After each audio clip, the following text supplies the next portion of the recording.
말씀드리고 함께 읽어보는 시간을 갖도록 하겠습니다. 오늘 설교 본문은 조금 긴데요. 출애굽기 2장 1절부터 10절이 되겠습니다. 출애굽기 2장 1절부터 10절을 읽어볼 텐데 오늘은 길기 때문에 제가 읽어드리도록 하겠습니다. 잘 눈여겨보시고 들어주시면 좋겠습니다. 레위 가족 중 한 사람이 가서 레위 여자에게 장가들어 그 여자가 임신하여 아들을 낳으니 그가 잘생긴 것을 보고 석 달 동안 그를 숨겼으나 더 숨길 수 없게 되매 그를 위하여 갈대 상자를 가져다가 역청과 나무진을 칠하고 아기를 거기 담아 나일 강가 갈대 사이에 두고 그의 누이가 어떻게 되는지를 알려고 멀리 섰더니 바로의 딸이 목욕하러 나일강으로 내려오고 시녀들은 나일 강가를 거닐 때에 그가 갈대 사이에 상자를 보고 시녀를 보내어 가져다가 열고 그 아기를 보니 아기가 우는지라 그를 불쌍히 여겨 이르되 이는 히브리 사람의 아기로다. 그의 누이가 바로의 딸에게 이르되 내가 가서 당신을 위하여 히브리 여인 중에서 유모를 불러다가 이 아기에게 젖을 먹이게 하리이까. 바로의 딸이 그에게 이르되 가라 하매 그 소녀가 가서 그 아기의 어머니를 불러오니 바로의 딸이 그에게 이르되 이 아기를 데려다가 나를 위하여 젖을 먹이라. 내가 그 삭슬 주리라. 여인이 이 아기를 데려다가 젖을 먹이더니 그 아기가 자라매 바로의 딸에게로 데려가니 그가 그의 아들이 되니라. 그가 그의 이름을 모세라 하여 이르되 이는 내가 그를 물에서 건져내었음이라 하였더라. 아멘. 자, 저는 방금 읽어드린 이 출애굽기 2장 1절부터 10절 말씀을 가지고 맡기는 것에서부터 순종은 시작된다라는 제목으로 순종의 인물 시리즈 요게벳, 그러니까 모세의 어머니에 대해서 살펴보고 깨달음을 얻고자 합니다. 그러니 깨달음을 얻을 뿐만 아니라 그것들을 신앙과 삶에 적용하고 실천하겠다라는 다짐을 가지고 제목을 함께 따라 읽어주시기를 부탁드립니다. 맡기는 것에서부터 순종은 시작된다. 맡기는 것에서부터 순종은 시작된다. 네, 감사합니다. 자, 사실 오늘 예정되었던 설교의 인물은 갈렙이었습니다. 기억하시죠?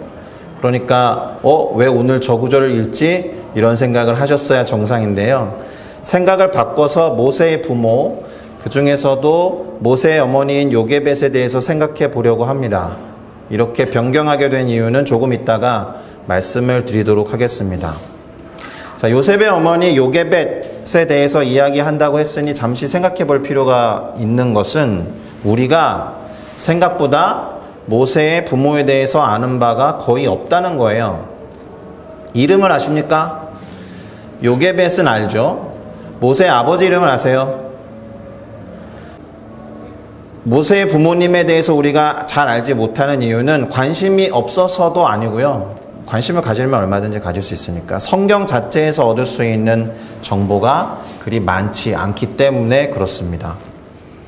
우선 질문을 던졌기 때문에 모세의 부모님들의 이름을 한번 볼까요? 두 사람의 이름은 아므람과 요게벳입니다. 아므람과 요게벳.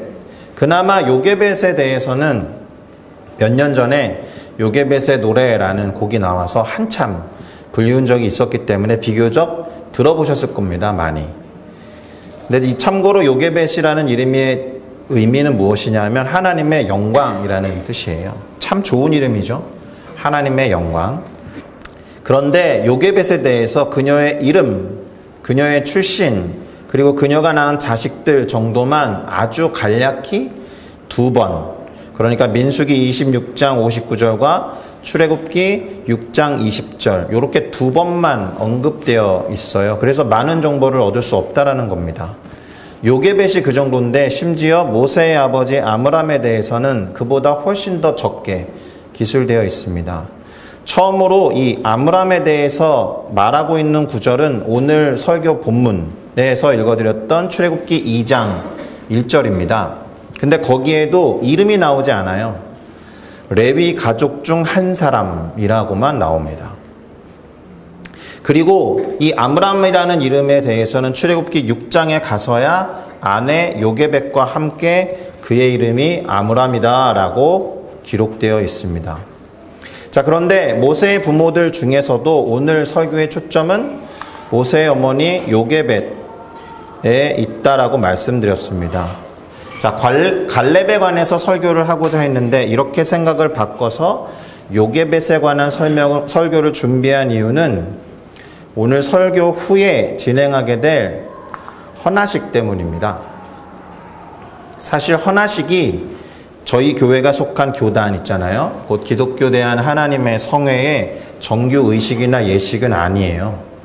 그래서 어떤 형식으로 또 어떻게 진행해야 되는지에 관한 지침이 나와 있지 않습니다. 그러니까 꼭 할 필요는 없는 거죠. 그럼에도 불구하고 헌화식을 준비하기로 한 이유는 무엇이냐 하면 순종과 관련해서 헌화식 때문에 귀한 깨달음을 얻을 수 있겠다라는 생각이 들어서 그렇습니다. 그리고 올해 우리 교회가 주제 말씀으로 삼고 있는 창세기 22장에 나와 있는 아브라함과 이삭의 이야기와도 통하는 부분이 상당 부분 있어서 더 그래야겠다라고 다짐을 하고 과감하게 요게벳에 관한 이야기로 오늘 설교를 바꿔봤습니다. 일단은 헌화식과 관련해서 먼저 말씀드리고 싶은 것은 헌화식 하니까 아이 아자가 들어가 있잖아요. 그래서 초점이 아이를 위한 예식이나 아이를 위한 이벤트라고 생각할 가능성이 높지만 그렇지 않습니다. 사실은 이 헌화식은 부모 그리고 공동체를 위한 것이라고 해야 옳습니다. 그래서 오늘 헌화식의 주인공이 우리 정우 형제일 거라고 생각하기 쉽지만 사실은 그렇지 않습니다. 생각해 보십시오. 이제 1살 갓 넘은 친구한테 무엇을 결단시키고 무엇을 다짐한다라는 게 말이 되지 않지 않겠습니까? 그럴 수 없는 겁니다. 오히려 정우를 바라보는 부모님들 그리고 교회와 성도님들이 다짐해야 할 것이 있다라는 거예요. 그런 의미에서 오늘의 헌화식은 이 자리에 있는 여러분들이 주인공이 되는 셈입니다. 자, 얘기가 헌화식 쪽으로 흘렀는데 나머지 이야기는 이따가 헌화식 할 때 더 말씀드리기로 하고 다시 설교 주제로 돌아와 보겠습니다. 우선 순종과 관련해서 다음과 같은 말을 결론적으로 해놓고 이야기를 시작하도록 하겠습니다. 결론부터 말씀드리면 제목과 같은데요. 맡기는 것에서부터 순종이 시작된다라는 겁니다. 맡기는 것에서부터 순종이 시작된다라는 이 말을 모세의 어머니 요게벳에게 적용을 해보면 아기 모세를 갈대 상자에 담아서 나일강가 갈대에 놓으면서 그러니까 아기였던 모세를 하나님께 그런 식으로 맡기면서부터 그녀가 의도하지 않았던 순종이 시작됐다라는 뜻입니다. 그리고 그녀가 의도하지 않았던 그녀에게 가장 소중한 것을 하나님께 맡기는 그 순간부터 어떤 일이 벌어졌느냐? 이스라엘 민족을 향한 하나님의 계획과 섭리가 작용하기 시작했다라는 거예요. 무슨 말일까요? 자, 과연 누가 그렇게 기상천외한 방식으로 생존하게 된 모세라는 사람의 인도를 받아 이스라엘 민족이 이집트를 벗어나 광야로 나아가고 약속의 땅으로 들어가는 여정을 시작할 것이라고 예상했겠습니까? 아무도 그렇게 예상한 일이 없다라는 거죠.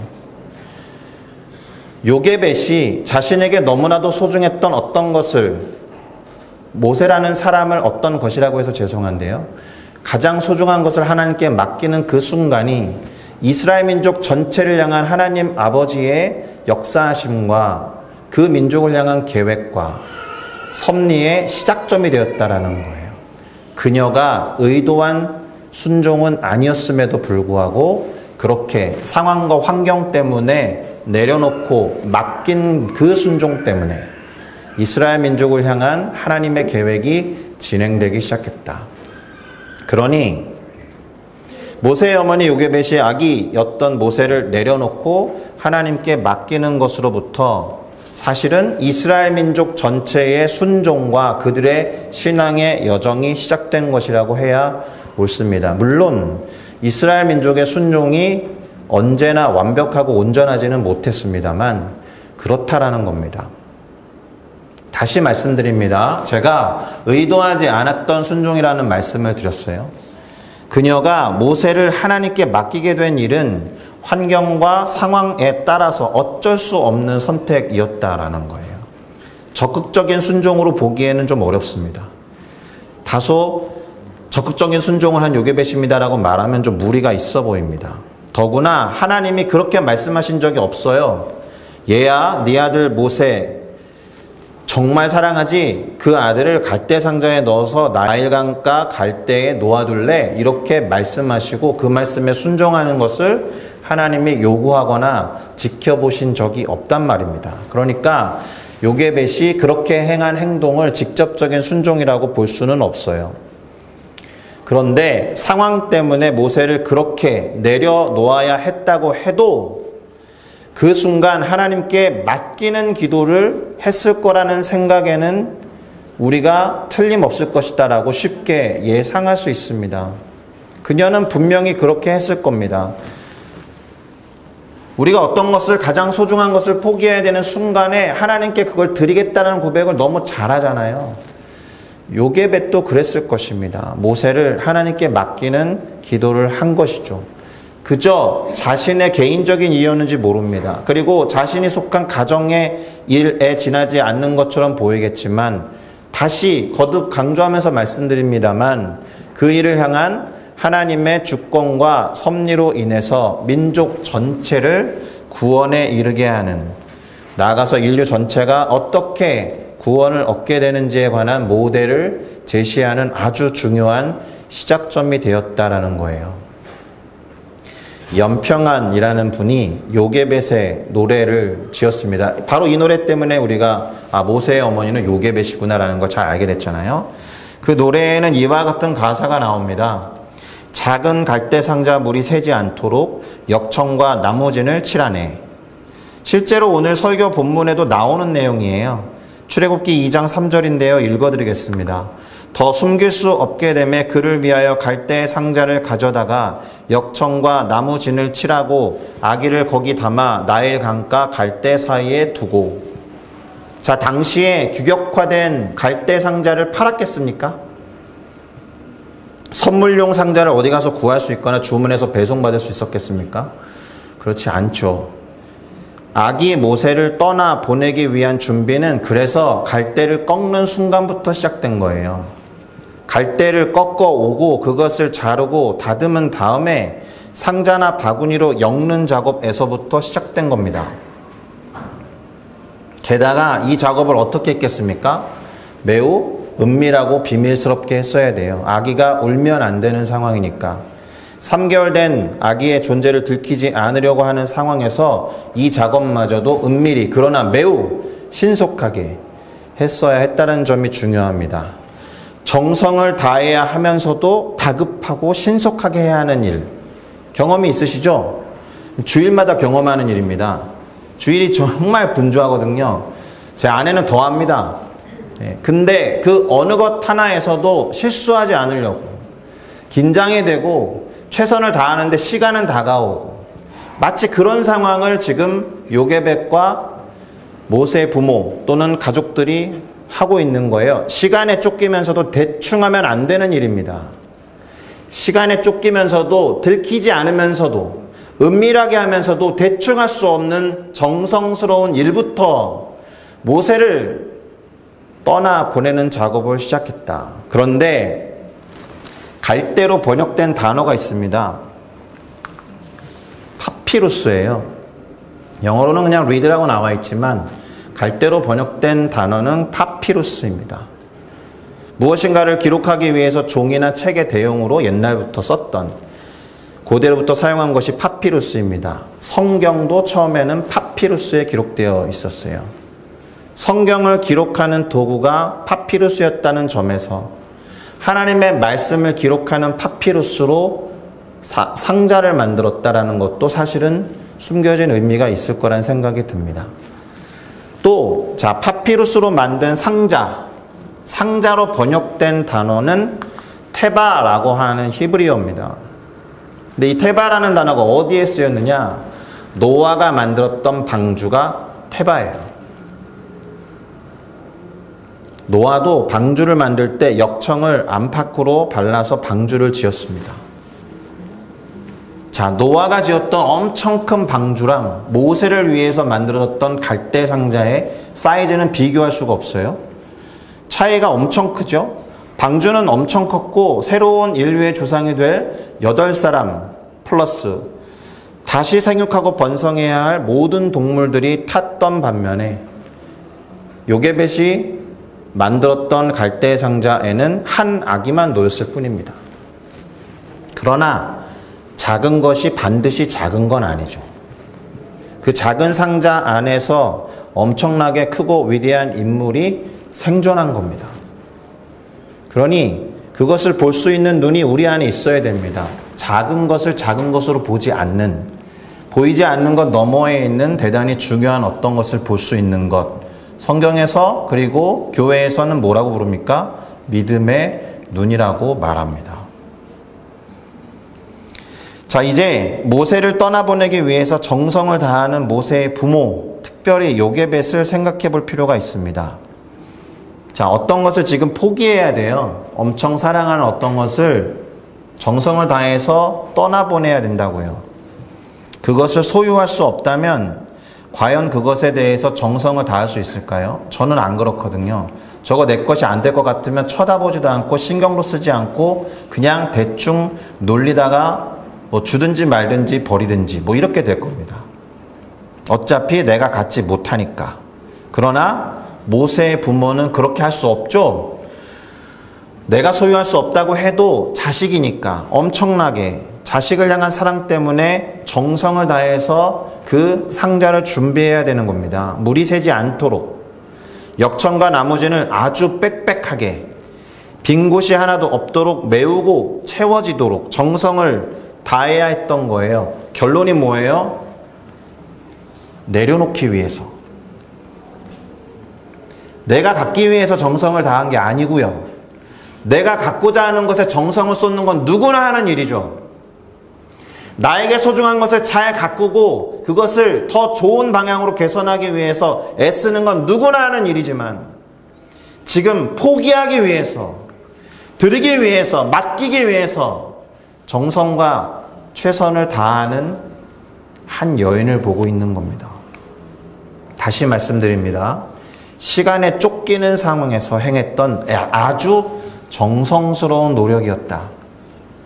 이 말은 제대로 내려놓는 작업이었다라는 거예요. 제대로 하나님께 위탁하기 위한 최선과 정성을 다한 겁니다. 오늘 이 말씀을 좀 드려야겠는데, 제가 이제 헌금이 거쳐지면 헌금을 은행에 입금하러 갑니다. 그러면 이제 머신을 이용하죠. 창구를 기다리는 건 최소 2시간을 내놔야 되는 일이거든요. 예, 싱가포르 은행이 정말 답답합니다. 그래서 캐시를 집어넣는 기계 앞에 서서 집어넣습니다. 기계가 받지 못할 지폐가 있어요. 마치 그때만큼은 그 머신이 하나님 같아요. 하나님이 받지 못할 예물이 있는 거예요. 어떤 걸까요? 지폐가 테이핑 돼 있거나 몇 겹으로 구겨져 있다가 펴서 냈거나 이런 지폐는 기계가 거부합니다. 기계가 받을 만한 돈이 아닌 거예요. 하나님께 드리는 어떤 것에 대해서 그렇게 드리면 안 되는 건 아니겠습니까? 그래서 저는 그 돈을 집어넣지 않습니다. 그대로 가져와서 철해 놓습니다. 지금 모세의 부모는 어차피 내 소유가 될 수 없는 아들에 대해서 하나님께 제대로 드리기 위해 정성을 다하고 있다고요.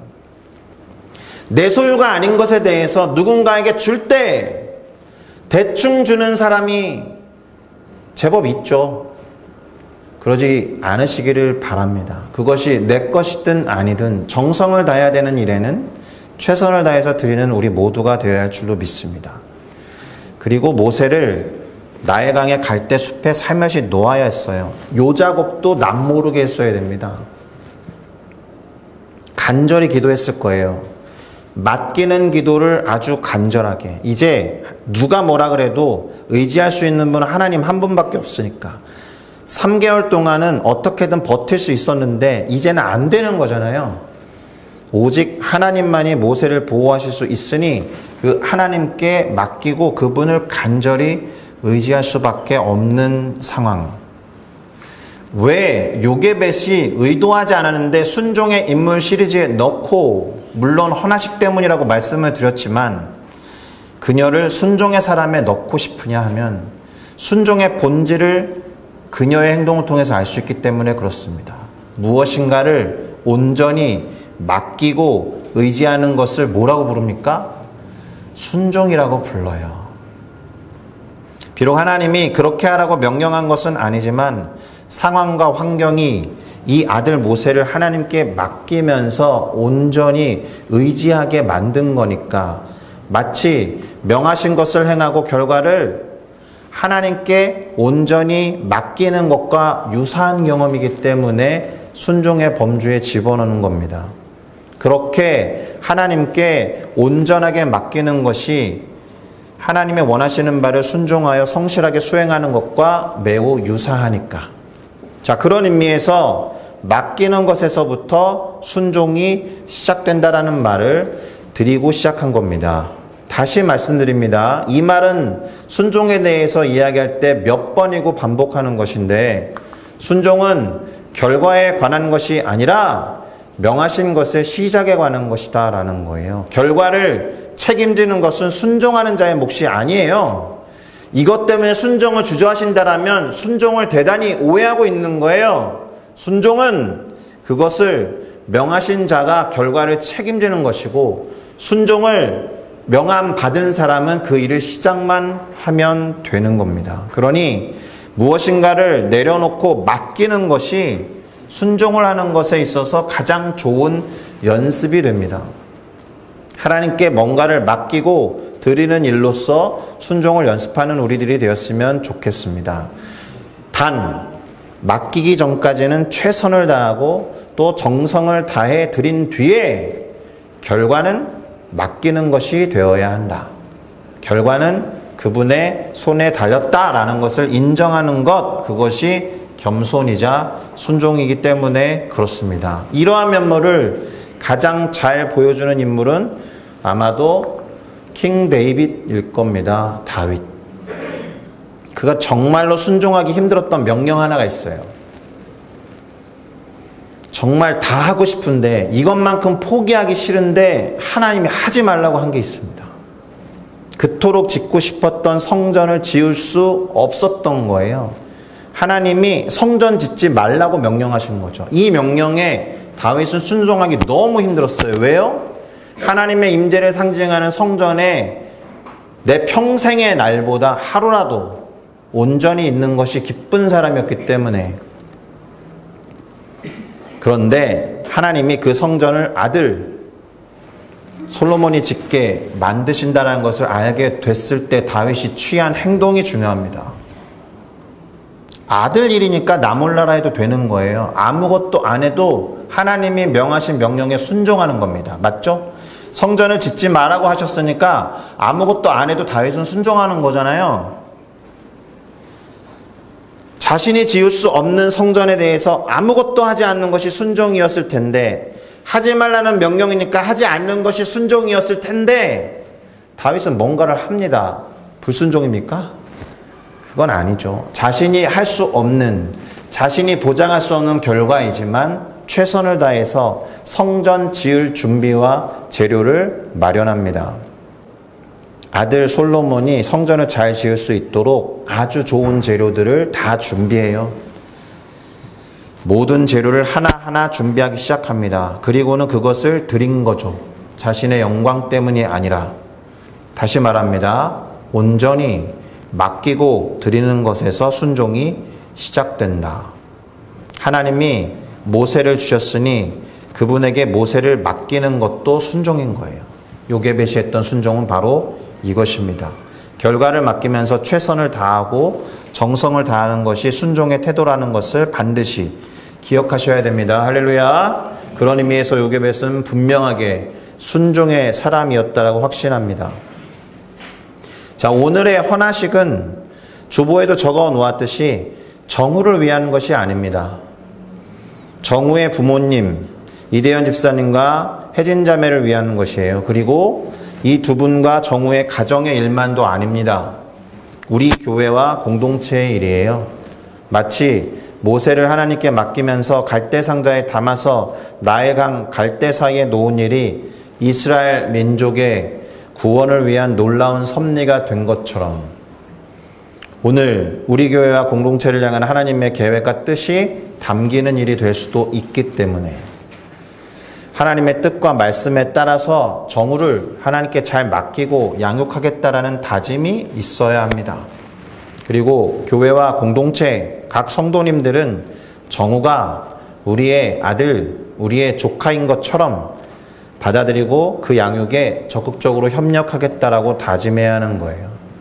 함께 지켜보면서 정우가 잘하는 것을 함께 감사하고 또 하나님이 기뻐하시는 아들이 되기를 바라며 기도하고 돕기로 결단하는 것이 헌화식의 본질입니다. 설교를 마무리하겠습니다. 모세의 엄마였던 요게벳이 모세를 지금 놓기 위해서 정성을 다했다라는 것을 기억하셔야 됩니다. 나에게 가장 소중한 어떤 것을 놓아야 할 때 또는 분명하게 하나님께 드려야 할 때 정성을 다해야죠. 이거 이제 하나님 거네, 내 거 아닌 애가 아니라. 지금 그것을 내려놓고 정성을 다해서 준비해서 드려야 한다면 그것이 무엇일까요? 각자에게 하나님께 드리고자 하는 가장 소중한 것을 위해서 잘 정리하고 최선을 다해서 준비하는 우리 모두가 되어야 할 줄로 믿습니다. 할렐루야. 오늘은 이어서 바로 헌화식을 할 거기 때문에 설교를 이 정도에서 마무리하겠습니다. 기도드리겠습니다.